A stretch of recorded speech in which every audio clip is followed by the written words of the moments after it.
કેમ છો વિદ્યાર્થી મિત્રો? આજે આપણે કેમેસ્ટ્રીમાં નવું ચેપ્ટર શરૂ કરવા જઈ રહ્યા છીએ. તો ચેપ્ટરનું નામ છે પરમાણુનું બંધારણ.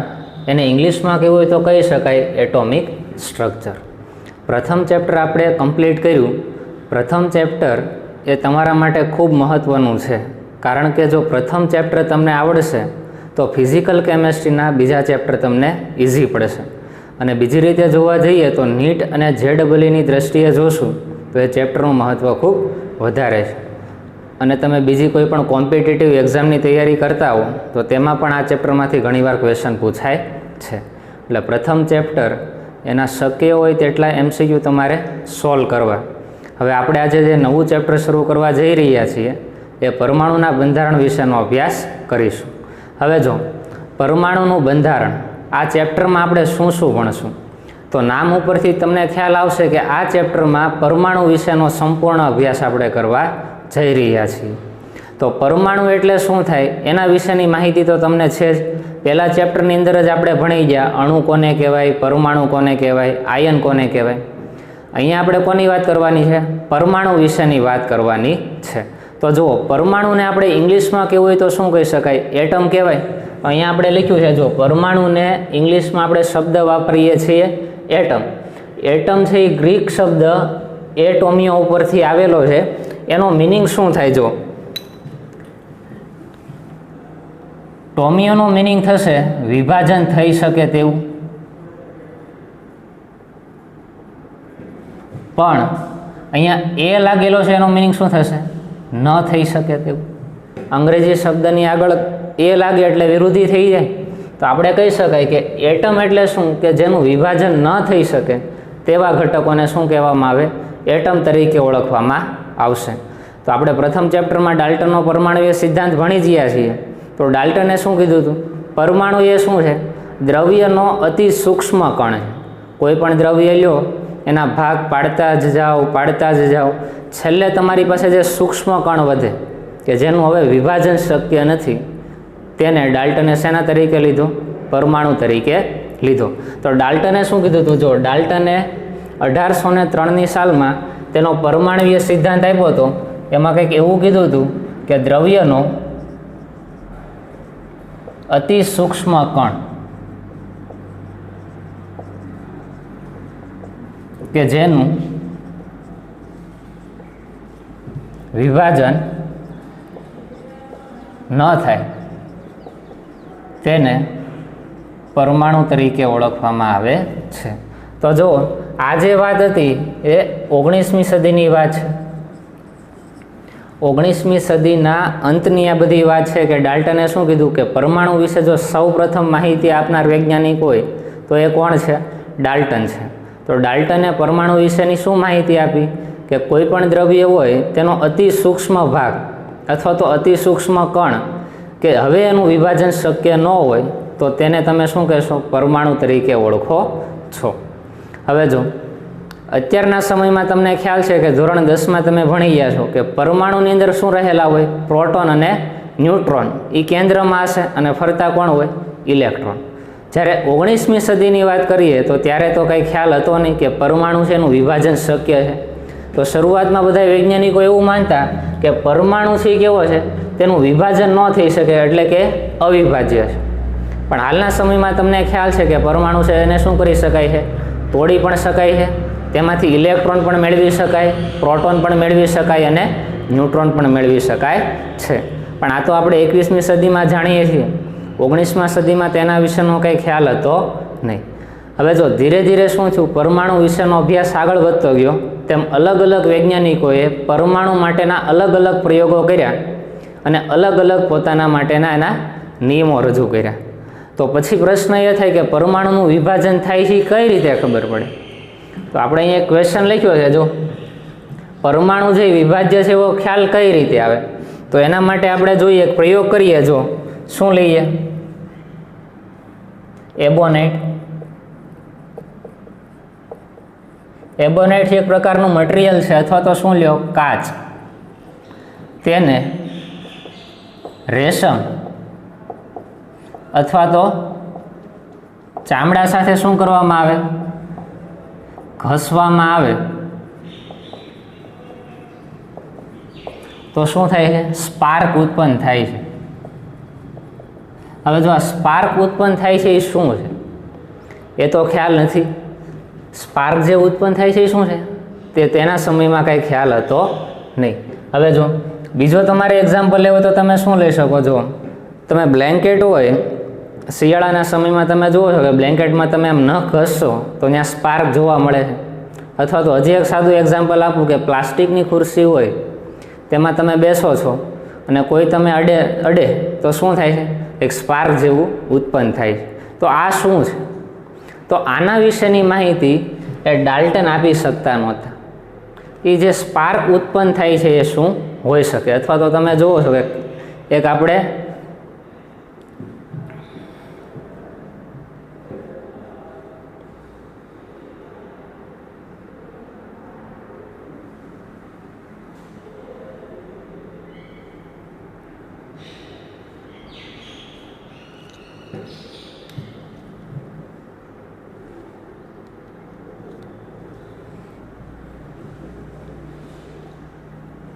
આમ આ ડાલ્ટનનો સિદ્ધાંત છે એ અમુક બાબતોને સમજાવી શકતો નહોતો. ડાલ્ટન છે એ બધી બાબતોને સમજાવી શકતો નહોતો એવું પણ નથી.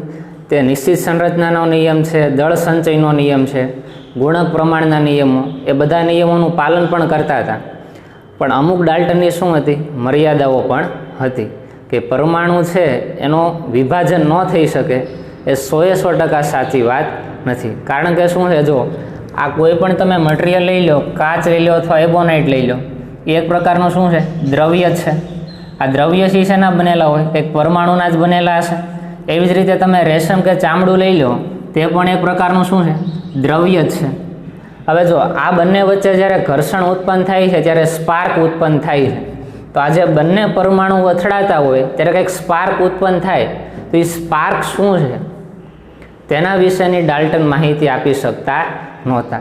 આ એક એક્ઝામ્પલ ઉપરથી કહી શકાય કે પરમાણુની અંદર કંઈક રહેલું હોવું જોઈએ કે જેના કારણે તેમાંથી શું ઉત્પન્ન થાય છે? સ્પાર્ક ઉત્પન્ન થાય છે. પણ તેના વિશે ડાલ્ટન કાંઈ માહિતી આપતા નથી. માટે આપણે પહેલા ચેપ્ટરમાં ભણી પણ ગયા છીએ કે ડાલ્ટનની અભિધારણાઓની શું આપણે લેતા હતા? મર્યાદાઓ જોઈતી. મર્યાદાઓના આધારે પણ આપણને ખ્યાલ આવે છે કે ડાલ્ટને જે નિયમો આપ્યા છે એ 100% સાચા છે નહીં. પછી શું થયું? ધીરે ધીરે 20મી સદીની શરૂઆત થઈ અને ઇલેક્ટ્રોન, પ્રોટોન અને ન્યુટ્રોનની શોધ થઈ.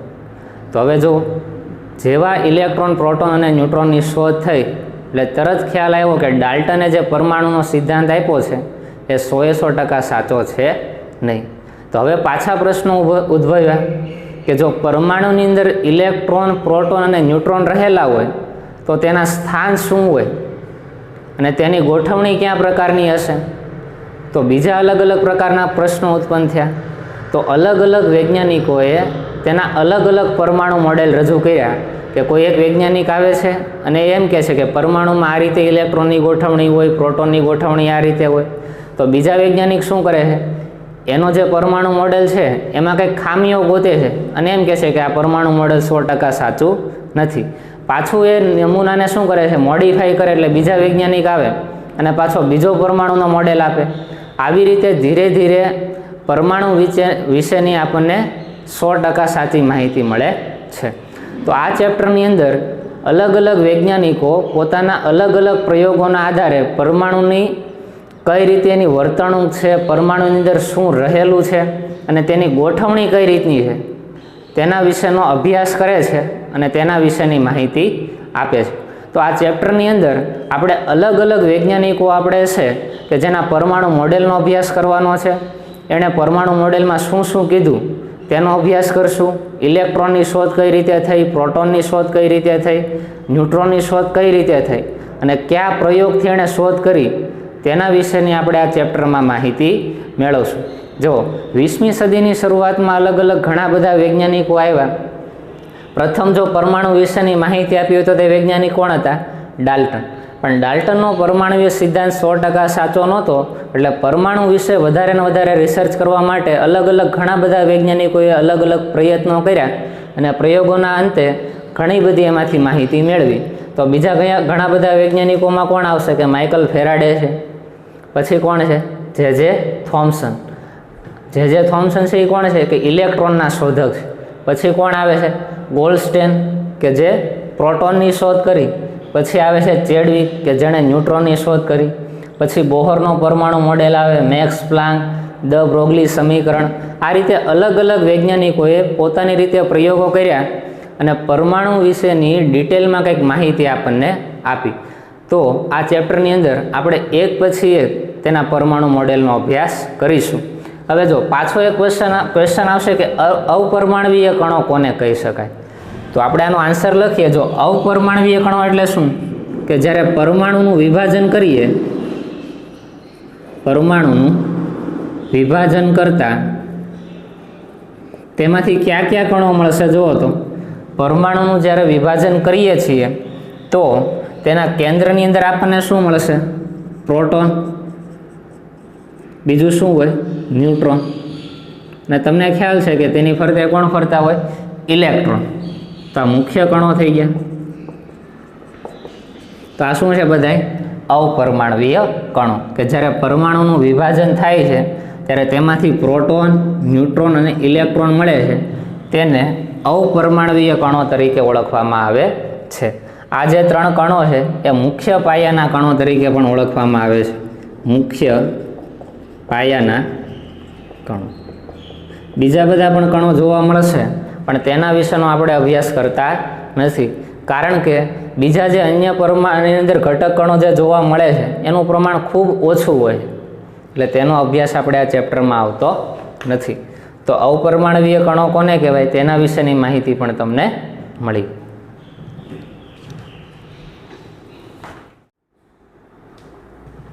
હવે આપણે ઇલેક્ટ્રોનની શોધ વિશેનો અભ્યાસ કરીશું. તો પ્રથમ ક્વેશ્ચન એવો છે કે કેથોડ કિરણ વિભાર નળી એટલે શું? તો જો આ જે ક્વેશ્ચન છે અથવા તો એક આ પ્રયોગ છે કે કેથોડ કિરણ વિભાર નળી માટેનો માઇકલ ફેરાડેનો પ્રયોગ વર્ણવો. તો માઇકલ ફેરાડેએ આ પ્રયોગોના આધારે શું મેળવ્યું તેનો અભ્યાસ આપણે કરવાનો છે. તો આપણે શરૂઆત કરીએ. જો માઇકલ ફેરાડેએ શું કર્યું? એક કાચની નળી લીધી આ રીતે અને શું કર્યું? પ્રથમ તેને શૂન્ય અવકાશ કર્યું. અંદર રહેલા વાયુને શું કર્યો? સંપૂર્ણ બહાર કાઢી નાખ્યું. એટલે આખી ટ્યુબ જે હશે એ કેવી થઈ જશે? શૂન્ય અવકાશ થશે. એટલે અહીંયા એક પંપ જોડી દીધો, જેના કારણે શું થાય? આની અંદર રહેલી હવા બધી કેવી થઈ જાય? ખેંચાઈ જાય અને આખી જે કાચની ટ્યુબ હશે એ કેવી થઈ જશે? શૂન્ય અવકાશ થશે. પણ આપણને ખ્યાલ છે કે કોઈ પણ તમે આ રીતે પાત્ર લ્યો અને તેની અંદરથી તમે 100% હવા બહાર કાઢી શકતા નથી. થોડાક એવા પ્રમાણમાં તો થોડાક એવા પ્રમાણમાં અંદર શું રહી જશે? વાયુ રહેલો હશે. એટલે અહીંયા આપણે લખીએ છીએ કે આ શૂન્ય અવકાશ નળી છે, પણ તમારે એમ નહીં સમજવાનું કે આમાં વાયુ છે જ નહીં. થોડાક એવા પ્રમાણમાં આની અંદર વાયુ રહેલો જ હશે. બીજું એણે શું કર્યું? 2 ધાતુની પ્લેટ લીધી. એક ધાતુની પ્લેટને બેટરીના ઋણ છેડા સાથે જોડી દીધી અને બીજી ધાતુના પ્લેટને બેટરીના ધન છેડા સાથે જોડી દીધી. અને શું કર્યું? આખી જે કાચની ટ્યુબ છે એને એરટાઈટ કરી દીધી. એટલે કે આની અંદરથી બહાર હવા જઈ ન શકે અને બહારની હવા અંદર આવી શકે નહીં. એ રીતે આખી રચના તૈયાર થઈ. હવે જો શું થાય છે, અહીંયા ધ્યાન રાખવાનું કે અહીંયા જે બેટરી લીધેલી છે એ હાઈ વોલ્ટેજની છે. કેવા વોલ્ટેજની છે? હાઈ વોલ્ટેજની. 5 વોલ્ટ 10 વોલ્ટ એવી નથી, પણ હાઈ વોલ્ટેજની છે. અહીંયા જે તમે બેટરી લ્યો છો એ 10,000 વોલ્ટ કે તેના કરતાં પણ વધારે વોલ્ટેજવાળી હશે. હવે જો શું થાય?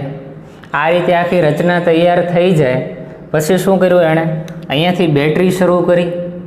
તો શું થાય? જો અહીંયાથી વિદ્યુત પ્રવાહ અહીંયા ક્યાં આવશે? કેથોડ તરફ આવશે. તો એણે એવું અવલોકન જોયું કે જ્યારે અહીંયાથી બેટરી શરૂ કરવામાં આવે અને હાઈ વોલ્ટેજ આપવામાં આવે ત્યારે શું થાય છે? કેથોડથી એનોડ તરફ કંઈક કિરણોનો પ્રવાહ આગળ વધે છે. શું થયું? જો ફરીવાર આ રીતનો આખો જ્યારે પ્રયોગ સેટ કરી નાખે છે પછી અહીંયાથી બેટરી જોડે છે અને હાઈ વોલ્ટેજ આપે છે ત્યારે એણે એવું અવલોકન નોંધ્યું કે કેથોડ ધ્રુવથી એનોડ ધ્રુવ તરફ કંઈક કિરણોનો પ્રવાહ વહે છે. કેથોડથી એનોડ તરફ કિરણોનો શું વહે છે? પ્રવાહ વહે છે. પણ આ કિરણો તો કેવા છે? બધાય અદ્રશ્ય હોય, નરી આંખે તમે એને જોઈ શકતા નથી. તો આ કિરણો કેથોડથી એનોડ તરફ જ જાય છે એ સાબિત કઈ રીતે કરવું? આને તો આપણે જોઈ શકતા નથી. તો શું કર્યું? જો એણે આ પ્રયોગને થોડોક વધારે મોડિફાઈ કર્યો અને આ જે એનોડની ધાતુની પ્લેટ છે એની પાછળ તેણે એક પ્રસ્ફુરણ પડદો અહીંયા જોડી દીધો. અહીં શું લગાડી દીધો? એક પ્રસ્ફુરણ પડદો. એનોડની જે પ્લેટ છે એની પાછળ પ્રસ્ફુરણ પડદો લગાડી દીધો, જે ઝિંક સલ્ફાઇડનો બનેલો હોય. શેનો બનેલો હશે? ઝિંક સલ્ફાઇડનો. હવે જો પ્રસ્ફુરણ પડદાનું કામ શું કે માનો કે અહીંયા પ્રસ્ફુરણ પડદો છે, આ પ્રસ્ફુરણ પડદા ઉપર કંઈક અથડાય તો એના ઉપર એક પ્રકારનું સ્પોટ અથવા તો પ્રકાશ ઉત્પન્ન થાય. શું થાય? પ્રકાશ ઉત્પન્ન થશે. તો હવે જો બીજું એણે શું કર્યું? જો આ જે એનોડની આ લોખંડની આખી જે પ્લેટ અથવા તો કોઈ પણ ધાતુની એક પ્લેટ લીધેલી છે, ત્યાં વચ્ચે એણે એક છિદ્ર કરી નાખ્યું. શું કર્યું? અહીંયા એક છિદ્ર. તો હવે જો ફરીથી એણે બેટરી શરૂ કરી અને હાઈ વોલ્ટેજ આપ્યું એટલે પાછું શું થશે? કેથોડથી એનોડ તરફ કંઈક કિરણોનો પ્રવાહ વહેતો હોય તો અહીંયા જે એનોડમાં વચ્ચે છિદ્ર છે ત્યાંથી એ કિરણ અહીંયાથી બહાર નીકળી અને પ્રસ્ફુરણ પડદા સાથે અથડાય. હવે શું થાય? જો જેવું આ કિરણ પ્રસ્ફુરણ પડદા સાથે અથડાય એટલે પ્રસ્ફુરણ પડદાના આ બિંદુ અથવા તો પોઈન્ટ ઉપર શું થાય? પ્રકારનો ઝબકારો અથવા તો પ્રકાશ ઉત્પન્ન થાય. તો આના આધારે એણે એવું સાબિત કર્યું કે કેથોડથી એનોડ તરફ શું થાય છે? એક પ્રકારના કિરણો ઉદ્ભવે છે અથવા તો એક પ્રકારના શું છે કે કણો ઉદ્ભવે છે કે જેનો પ્રવાહ કેથોડથી એનોડ તરફ છે. આ જે કેથોડથી એનોડ તરફ પ્રવાહ જાય છે તેનું એને નામ આપી દીધું કેથોડ કિરણ. કારણ કે એને એવું લાગ્યું કે કેથોડ ઉપરથી ઉદ્ભવે છે, આ બધા કિરણો ક્યાંથી ઉદ્ભવે છે? કેથોડ ઉપરથી ઉદ્ભવે, તો એનું નામ આપી દીધું આ ઉદ્ભવતા કિરણો એને કેથોડ કિરણો તરીકે ઓળખવામાં આવે છે. હવે જો આગળ વધીએ, બીજું એણે શું જોયું? જો પાછો પ્રશ્ન એવો થાય કે કેથોડથી એનોડ તરફ જ પ્રવાહ કેમ વહે છે?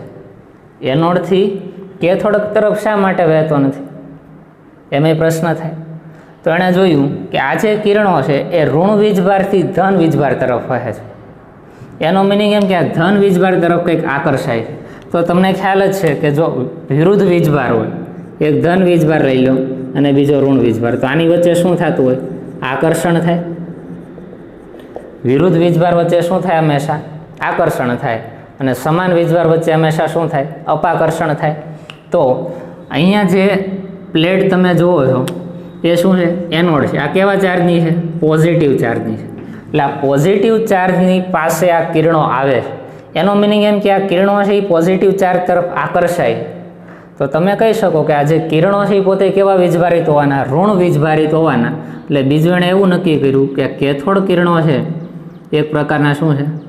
ઋણ કણો. શું છે? ઋણ પ્રકારના કણો છે. તો આના આધારે આખો જે પ્રયોગ આપ્યો તો એણે શું કીધું કે આ રીતે આખો પ્રયોગ તૈયાર થયો. જ્યારે બેટરીમાંથી વોલ્ટેજ આપવામાં આવે છે ત્યારે કેથોડથી એનોડ તરફ કંઈક પ્રવાહ વહે છે જેને કેથોડ કિરણ તરીકે ઓળખવામાં આવે છે, જે એક પ્રકારના શું છે? ઋણ વીજભારિત કણો છે.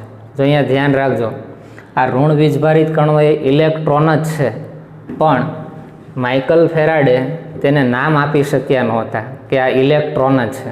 એટલે ઇલેક્ટ્રોનની શોધમાં કોનું નામ આવે છે?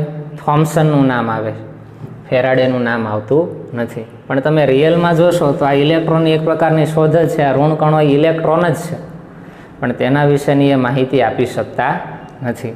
તો આ રીતે તમારે પ્રયોગિક આ રીતે એની આકૃતિ તમે દોરશો અને આનું તમારે શું લખવાનું છે? વર્ણન લખવાનું, ને આ રીતે આખો ક્વેશ્ચન કમ્પ્લીટ થશે.